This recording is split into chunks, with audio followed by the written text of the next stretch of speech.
Good morning. Thank you for joining us. I was asked to talk about the future of smart devices for work and home. But since we're in AI frenzy, I think it's kind of difficult to talk about any subject these days without touching on artificial intelligence.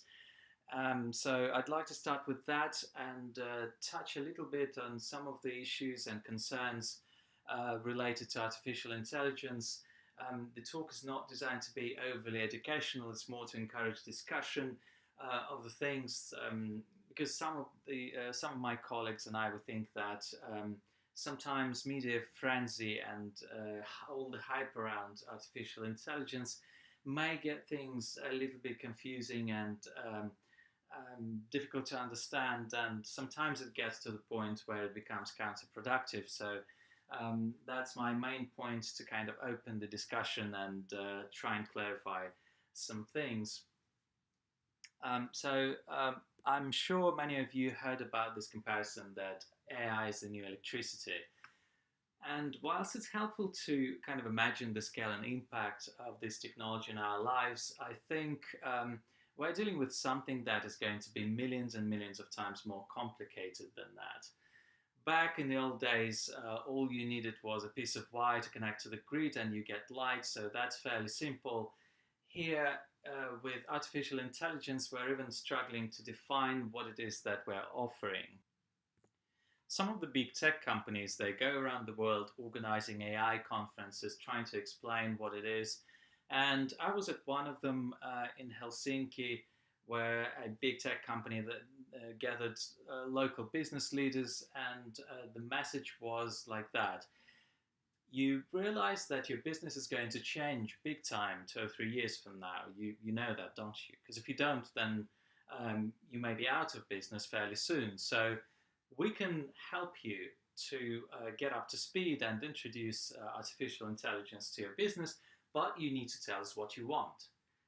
And you can imagine the audience was a bit perplexed at this point, because someone is trying to sell me something and I need to tell them what it is. It's a bit of an awkward messaging, but it just highlights the challenges that we're dealing with. Now, you have the AI Frenzy website has a pretty good outline of things related to artificial intelligence, so I won't go deep into that. I have a little bit of an issue with the very first definition for artificial intelligence: development of intelligent machines that think and act like humans. I think that is a little bit of a stretch, because if we start digging deeper into this, how humans think and act, we may not get anywhere. So for practical reasons, I would narrow the definition down to something like process enhancement and automation related applications as a result of machine learning techniques. Oftentimes in the industry, we tend to shy away from using artificial intelligence altogether. And this is a slightly sarcastic way of putting this, something I came across on Twitter. The difference between machine learning and AI: if it's written in Python, which is a programming language, it's probably machine learning. If it's written in PowerPoint, it's probably AI. This is something that demonstrates the attitude that AI is probably something that belongs more to the marketing departments rather than product development. So what's machine learning? In layman's terms, and that applies to me because I'm not an algorithm scientist, we think about it as a black box. So we put lots of data in the black box, we define training criteria, and the outcome is surprisingly accurate. For instance, if we label thousands of pictures of cats and ask the system to recognize the cats in a video feed, it will learn to do so. And then we'll try and think how we apply this knowledge to try and solve the real world problems.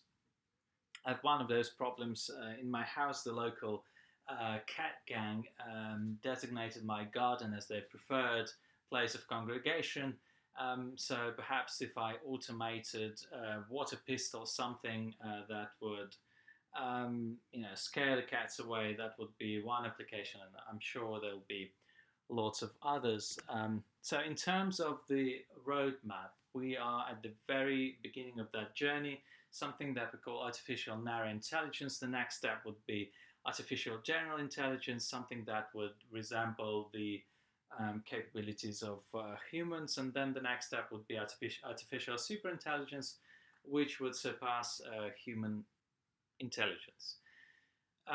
So the good news is that we're going to be on this first stage for quite some time. There's a wide industry acceptance that we're nowhere near artificial general intelligence. And the reason is quite simple. If we wanted to replicate a human brain, then we need to understand more about how it works. We just don't have enough knowledge about our brains to be able to effectively create something that would get close to our human brain capabilities. To get closer to artificial general intelligence, we will need to see improvements in at least these three key areas. The first is learning models. Machine learning at the moment uses local generalization, and it learns within the certain boundaries either set by the training team or by the natural boundaries in the event of unsupervised learning, the natural boundaries of the or limitations of the available information, and it needs to learn more efficiently. It needs to use abstraction, because if it learns to play chess, for instance, it doesn't get any better in trying to learn another game. The process needs to start from scratch, and effectively are doing the same thing all over again. So the next area is data retention efficiency. Our brains are quite remarkable in the way they manage information. They can store loads and loads of data very efficiently. Stuff that we don't use can be easily forgotten, and then some of the most important information even gets automatically encoded into the DNA to be passed to the next generations. It's somewhat closer to a memory stick, which you use to pass information from one device to another. And then power efficiency, of course, supercomputers that may represent a few percentage points of the human brain's capability may require a small power station to run, whilst our brains, they run on something like 20 watts. So in order to get closer to more viable robotic products and artificial intelligence powered products, we need to see a lot of improvements to get to the point where they're usable and cost effective. But I think the main question that we should be asking ourselves is, why would we even want to replicate the human brain? I mean, humanity is not dying out. I would understand if there were not enough people on the planet, we would want to make robots to do certain things for us. But there's 7 billion of us here. That's a lot of brain power out there that already exists. So perhaps we need to pay a little bit attention to how we can use this brain power better, rather than just focusing on all our resources and attention on replicating the human brain using computers and machines. One guy learned it the hard way and paid quite a lot of money for this little experiment. And he famously said that excessive automation at Tesla was a mistake. Humans are underrated. So I think there's a lot we can learn from this, and essentially ask ourselves the question: what is the reason for humans to be so underrated? And I think partly the answer is because we position these new achievements in a way that directly compete with humans is really not helpful. I'm sure you've seen this catchy headlines: DeepMind's Go playing software can now beat you at 2 more games.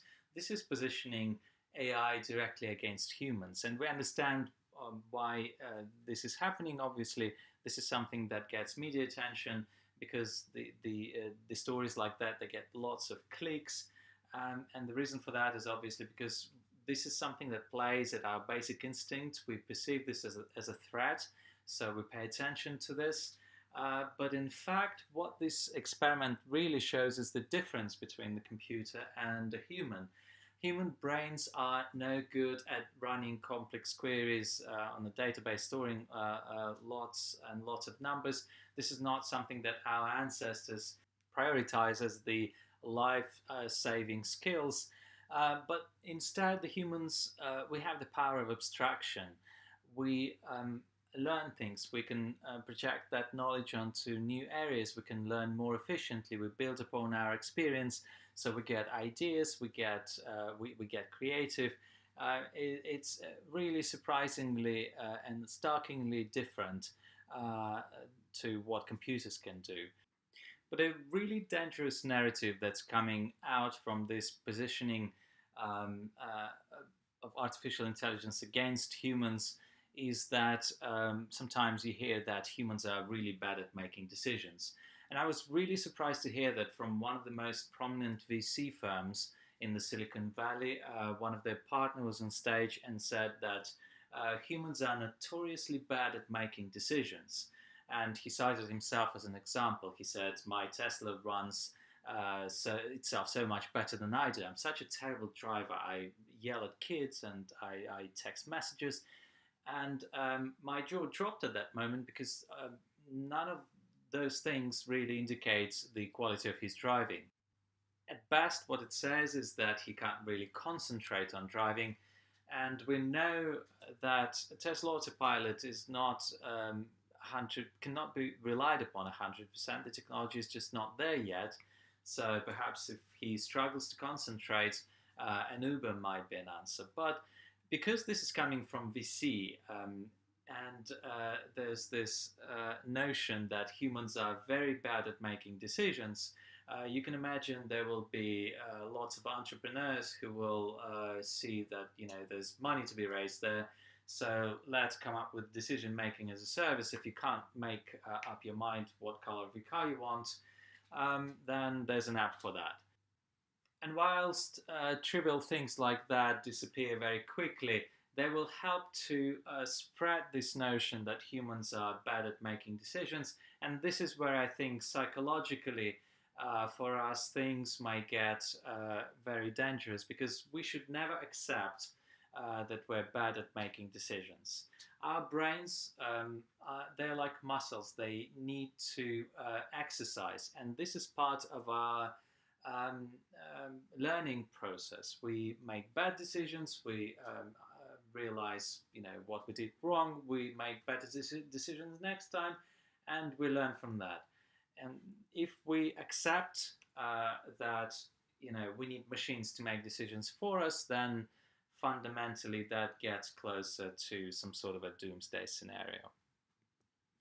Another thing that helps to position humans in a capacity inferior to artificial intelligence is our absolute obsession to build robots. We build them for good or bad reasons.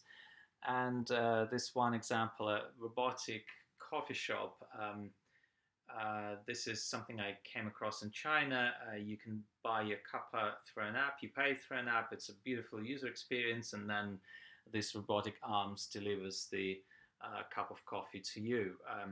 If you look at it, though, the coffee comes from a regular coffee machine, so the only thing this robotic arm does is it brings a paper cup from a place, a storage place somewhere, to the coffee machine. And of course, you might wonder, why not put the paper cup closer to the coffee machine so I can do it myself? This is something we do here a lot with the Costa coffee machines at petrol stations.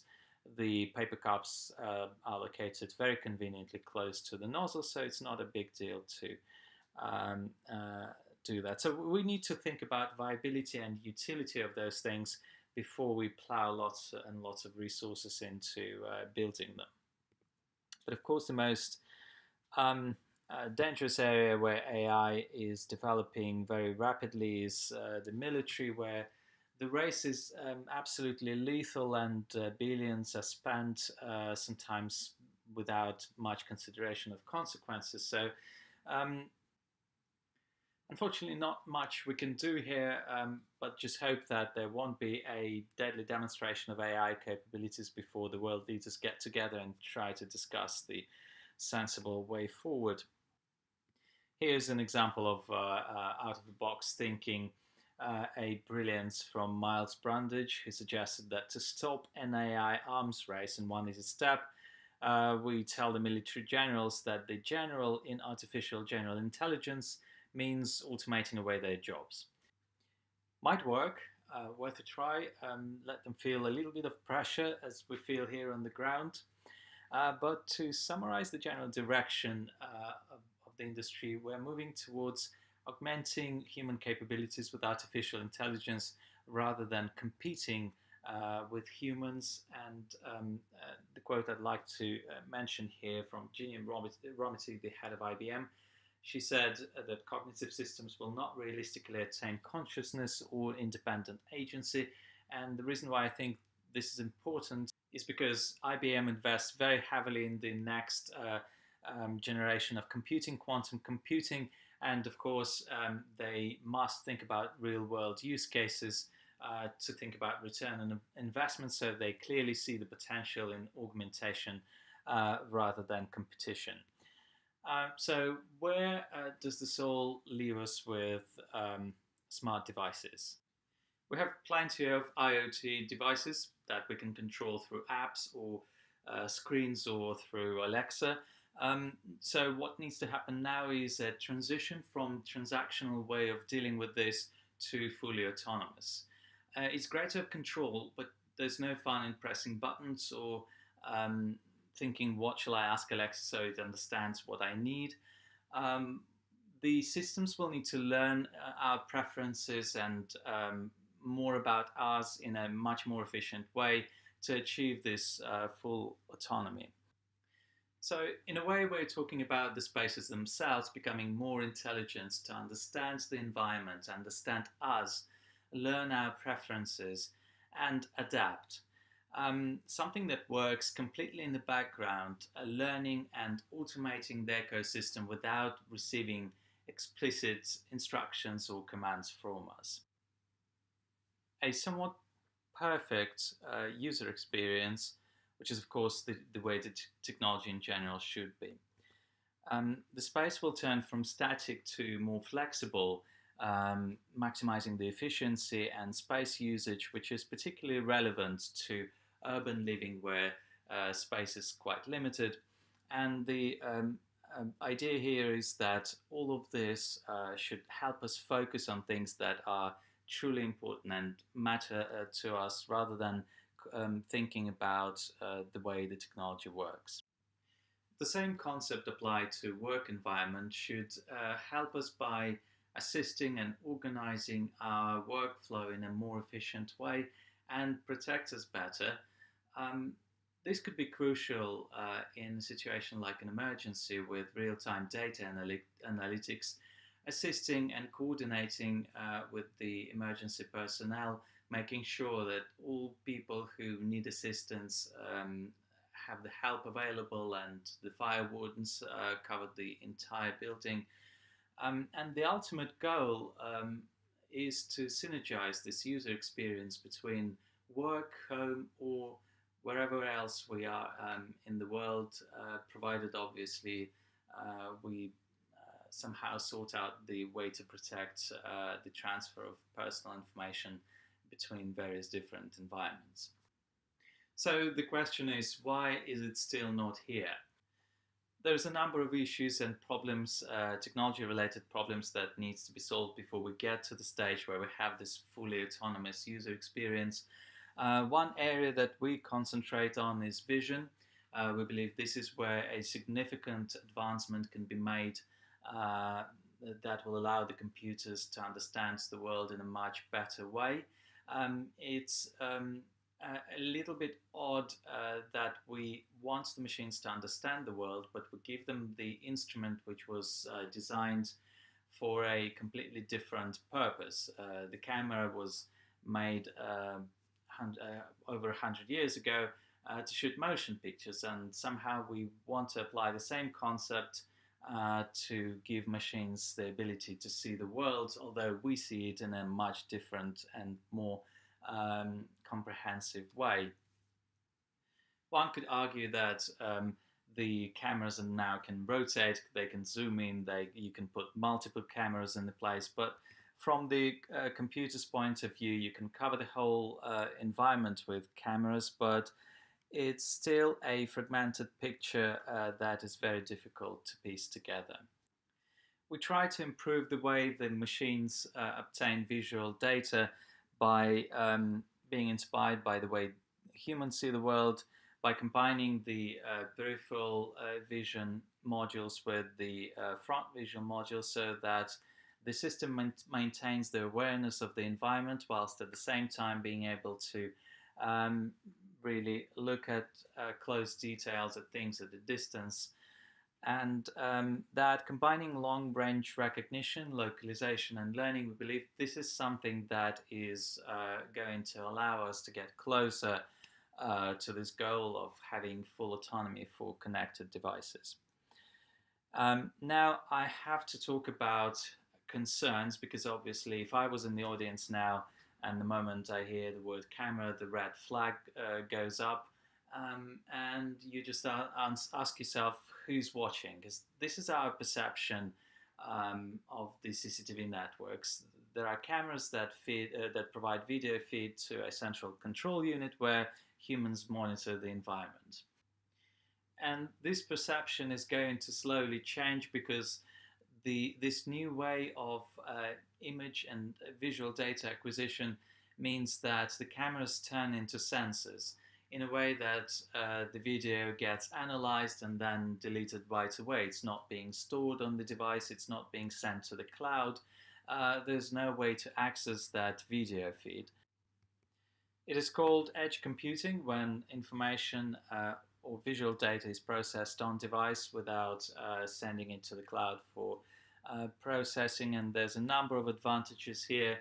We can achieve a much greater efficiency and response time, but obviously from users' perspective, this is a much safer way of handling sensitive information.